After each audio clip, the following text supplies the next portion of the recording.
Pričaj srpski. Dobro večer, Suzana, kako si? Dobro večer. Pa super sam kao i uvek, evo i puna energije, spremna za rad. Da.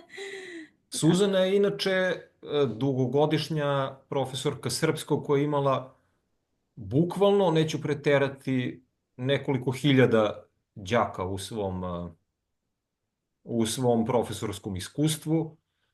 Pa Suzana, reci nam kako si ti došla do toga ili najpre kako si krenula sa tim, šta te je motivisalo da počneš da predeš srpski?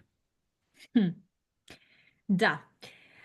Možda nećete verovati, ali za vreme tog mog jezičkog putovanja, da tako kažem, kada sam krenula da vežbam engleski i španski, kontaktiralo me je dosta Turaka, dosta Latinoamerikanaca i ne znam ko sve još.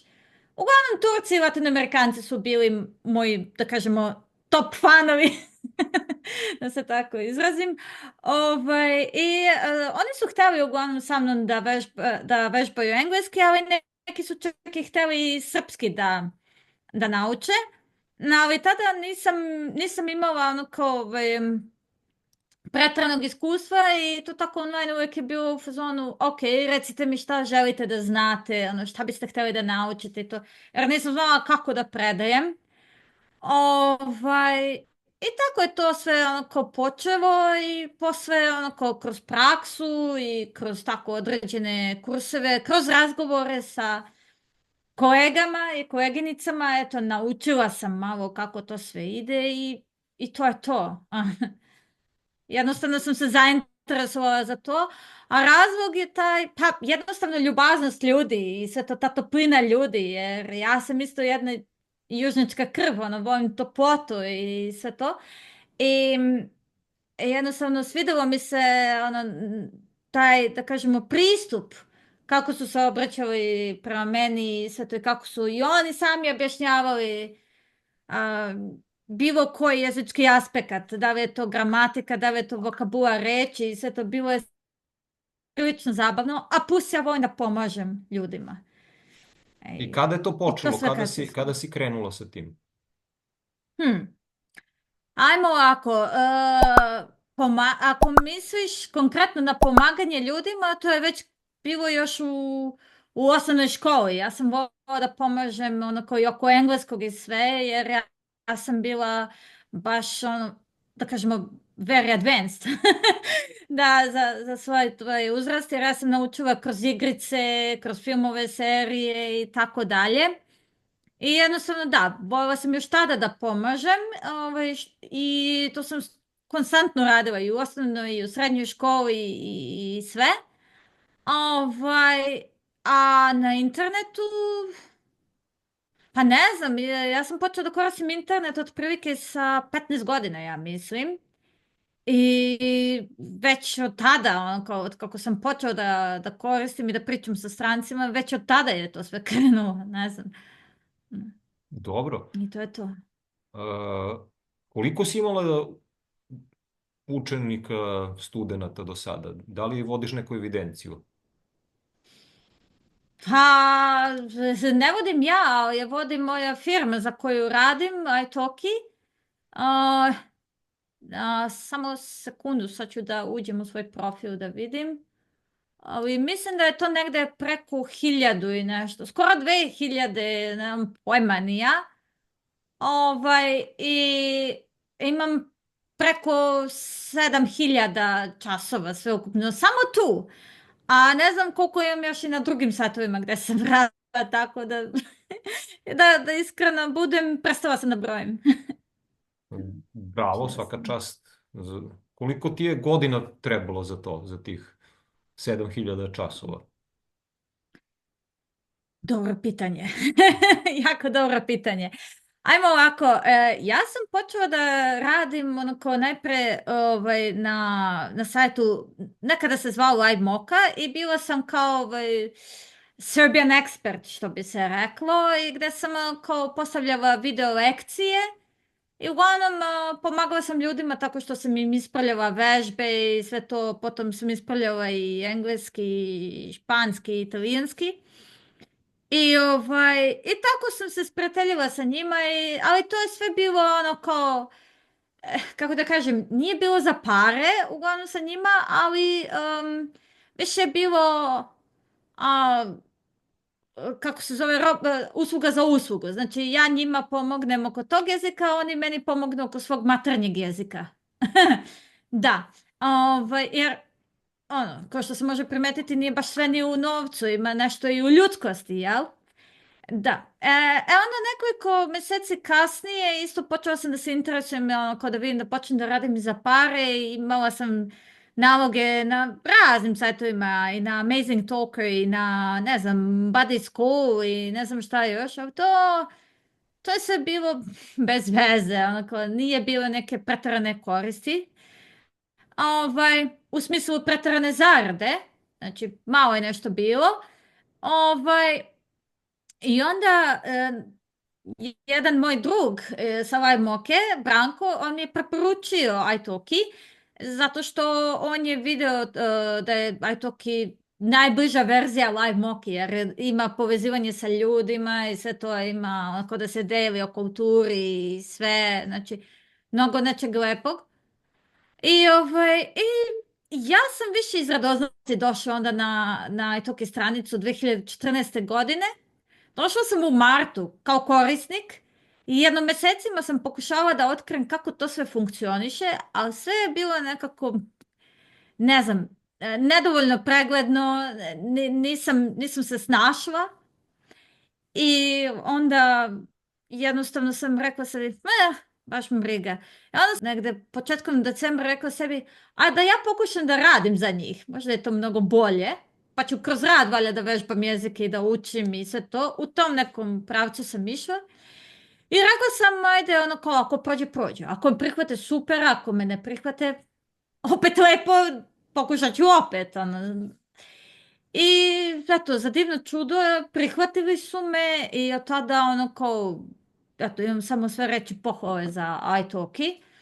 Što se tiče, na primjer, Weblinga i sve to, to sam počela 2016. godine, ali nemaju oni toliko dobru, ne znam, marketinšku kampanju, bar nešto se tiče našeg jezika. I ne ide to baš najbolje. Znači, osim Italkija najbolje ide Preply. Preply stranica. Ali tamo vidjela sam da mi se najviše isplati da podučavam srpski, a ne engleski ili tako nešto. Tako da, eto, tu radim. Super. I od tih tvojih 1000 i nešto đaka, šta im je glavni motiv zbog čega su krenuli da uče srpski među njima? Pa ne znam, i to je dobro pitanje. Motivi su im razni. Neki čak ono, koji imaju porodice odavde, u smislu životne saputnike, ne znam, imaju možda čak i neke dalje rođake i tako dalje. Neki su odlučili da žive ovde, poput pojedinih Rusa. Zavisi. A ako pitaš konkretno za Turke, zašto oni uče? Pa uglavnom iz sličnih razloga, ali sve više njih dolazi ovde da živi i radi kod nas ili da studira kod nas, pa onda zbog toga. Je li im je teško Turcima da pričaju srpski? Ja mislim da je njima najveći problem da skontuju te naše zvukove, ono kao dž, dž i tako dalje, jer oni sve to rade kroz neke kombinacije i sve to i onda treba im neko ko zna turski da im objasni kroz te njihove kombinacije kako to sve ide. A pored toga, da, imaju veliki problem sa našom gramatikom, naročito sa padežima. A recimo, evo da navedem primjer, da, oni imaju slične padeže kao i mi, samo što oni to sve rade kroz nastavke. A na primjer, nekada mi različite padeže upotrebljamo. Na primjer, ako, ne znam, koristimo glagol nefret etmek, na primjer, kao mrzeti. Oni tu stavljaju oni to zovu ablativ, a to je kod nas genitiv. Znači, mrzeti bukvalno od nekoga, tako oni razmišljaju, dok mi stavljamo u akuzativ. Aha. To može da bude trik. Te, a, Da, čudno ta to. drugačija upotreba. Da. Neobično. Pa jeste, da. Ali eto, ima par tako nekih onako izuzetaka i to uglavnom trebaju da znaju. Ali sve drugo, manje više imaju slično kao i mi. Ta padeže. I onda, kad se lepo uporede nastavci, njihovi i naši, ne bi trebalo to da im bude pretrano veliki problem.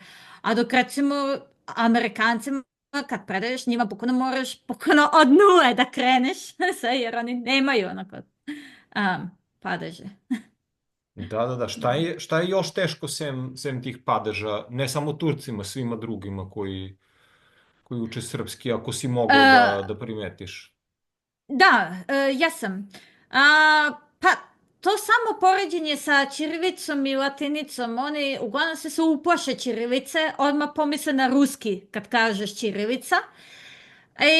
Zašto se odmah uplaše? Pa zato što u ruskom jeziku sve se često menja. O je kao A se čita, pa onda ne znam, imaju ono kao tvrdi znak, meki znak i ostale zezalice.